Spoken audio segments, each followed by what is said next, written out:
விஸ்வம் kitchen நேயர்களுக்கு இனிய பொங்கல் நல்வாழ்த்துக்கள், தமிழர் திருநாள் வாழ்த்துக்கள், மாட்டுப் பொங்கல் வாழ்த்துக்கள்.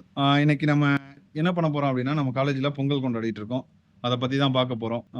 பொங்கல் பத்தி உங்களுக்கு ஃபுல்லாவே சொல்றேன். பொங்கல்னா என்ன? நம்ம எதுக்காக பொங்கல் கொண்டாடுறோம்? ஒரு பொங்கல் வந்து நார்மலா இப்போ ஒரு 10 பேத்துக்கு நம்ம பொங்கல் வச்சு கொண்டாடுறோம். அது இல்லாம பொங்கல் வச்சாவே நம்ம குடும்பத்த சார்ந்தவங்க, நம்ம இருக்கிற ஃபார்ம் அதாவது பண்ணை வச்சிருக்கோம், இல்ல மாடு இருக்கு. அதுக்கு தகுந்த மாரி நம்ம 1 படி, 2 படி, 10 படி ஸோ இந்த மாரி நெறைய வைப்போம். நம்ம எப்போ பொங்கலுக்கு வச்சாலும் சரி, அந்த பாத்திரம் வந்து ஃபுல்லா வைக்கணும் அப்டிம்பாங்க. அது நம்ம 1 படி வச்சாலும் சரி, 2 படி வச்சாலும் சரி, அந்த பானை வந்து குறையில்லாம வைக்கணும். நெறையா இருக்கணும். அது நெறையா இருந்துச்சு அப்டின்னா, நம்ம வாழ்க்கையும் அது மாரி நிறைவா இருக்கும் அப்டின்றது நம்ம ஒரு ஐதீகம்.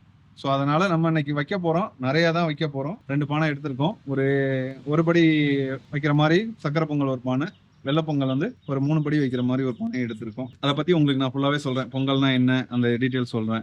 அதே மாரி இப்போ ஒரு 10 பேத்துக்கு நம்ம ஒரு 10 பேத்துக்கு வைக்கிறோம். இப்போ ஒரு படி பொங்கல் வைக்கிறோம் அப்டின்னா, அதுக்கு என்னென்ன தேவை அப்டின்றத பார்க்கலாம். எப்படி டேஸ்ட்டா வைக்கிறதுன்றதையும் உங்களுக்கு ஒரு சின்ன இன்ட்ரோ மாரி நான் சொல்லிர்றேன். பச்சரிசி ஒரு 1 கிலோ எடுத்துக்கலாம். 1 கிலோ அப்டின்னா 1 1/4 படி இருக்கும். ஸோ நீங்க ஒரு படியா எடுத்துக்கும். 1 படி எடுக்கிறோம் அப்டின்னா, சரி 1 1/4 படி எடுத்துக்கலாம். 1 கிலோ ரைஸ் வாங்குறோம். 1 கிலோ ரைஸ் வாங்கி வச்சுக்கலாம். பொங்கலுக்கு வெல்லம் பார்த்தீங்கன்னா, உருண்டை வெல்லமும் வாங்கிக்கலாம். அச்சு வெல்லமும் வாங்கிக்கலாம். ஸோ உங்களுக்கு எது டேஸ்ட்டா இருக்கும்னு நினைக்கிறீங்களோ, அது நீங்க வாங்கிக்கலாம். வாங்கிட்டு அது கூட பார்த்தீங்கன்னா, ஒரு ரூ. 20க்கு முந்திரி, ரூ. 20க்கு திராட்சை, ஒரு ரூ. 10க்கு ஏலக்காய், பச்சை கற்பூரம் கொஞ்சம். ஸோ இதெல்லாம் வாங்கிக்கலாம். நெய் ஒரு 50 மில்லி வாங்கிக்கலாம். இது எல்லாமே வாங்கி வச்சுட்டு, பாசிப்பருப்பு ஒரு 200 கிராம் வாங்கிக்கலாம்.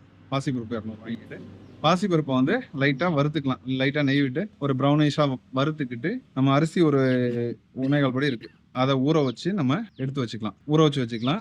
வெல்லத்த தூள் பண்ணி போடுறத விட நம்ம கொஞ்சம் ஒரு டம்ளர் தண்ணி ஊத்தி, தூள உடைச்சிட்டு காய்ச்சி வடிகட்டி ஊத்துனோம்னா நல்லாருக்கும். ஏன் அப்டின்னா, சில வெல்லத்துல வந்து மண்ணு இருக்கும். ஏன்னா வெல்லம் வந்து நம்ம நினைக்கிற மாரி பெரிய பெரிய ஃபேக்டரியில தயாராகாது.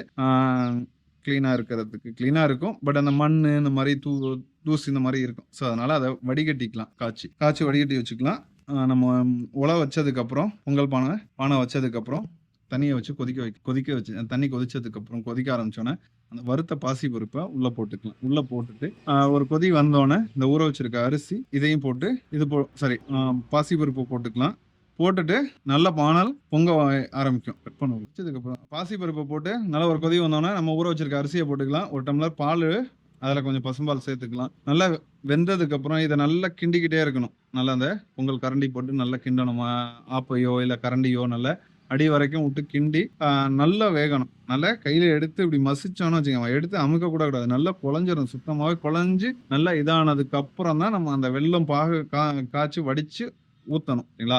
ஊத்தணும் அப்படின்னா, ஏன்னா எந்த ஒரு ஸ்வீட் செஞ்சாலும் அதுக்கப்புறம் அந்த ரவையா இருக்கட்டும், அரிசியா இருக்கட்டும், பாசிப்பருப்பா இருக்கட்டும், நீங்க ஊத்துனதுக்கு அப்புறம் விரைச்சுக்கும். விரைச்சிடுச்சு அப்படின்னா, திரும்ப நீங்க எவ்வளவு நேரம் வச்சாலும் வேகாது அந்த இது. அதனால நீங்க நல்லா வெந்ததுக்கு அப்புறம் இதை ஊத்தி நல்லா மிக்ஸ் பண்ணி நல்லா கிண்டிட்டே இருந்து ஒரு ஒரு 5 நிமிஷம் நல்லா கிண்டினதுக்கு அப்புறம் அதை அப்படியே ஒரு 2 நிமிஷத்துக்கு ஒரு தடவை கொஞ்சம் நேரம் கிண்டணும். ஒரு 1/4 மணி நேரம் ஆனதுக்கு அப்புறம் நெய் நல்லா ஊத்தி கிண்டி மிக்ஸ் பண்ணி அப்படியே இது பண்ணிட்டோம்னா போதும். இதுல என்னன்னா ரொம்ப டைட்டா கிண்டிட்டோம் அப்படின்னா, நம்ம எடுத்து வச்சதுக்கு அப்புறம் எடுத்து போடையில கல்லு மாரி ஆயிடும். ஸோ அதனால கொஞ்சம் அந்த இலகலாவே இருந்துச்சு அப்படின்னா, நெய் வேற சேர்க்கறதுனால உங்களுக்கு அந்த இது எடுத்து போடையில பக்குவம் கரெக்டா இருந்துச்சுன்னா, பொங்கல் அவ்வளோ சூப்பரா இருக்கும், டேஸ்ட்டா இருக்கும். நீங்களும் அந்த மாரி செஞ்சு பாருங்க.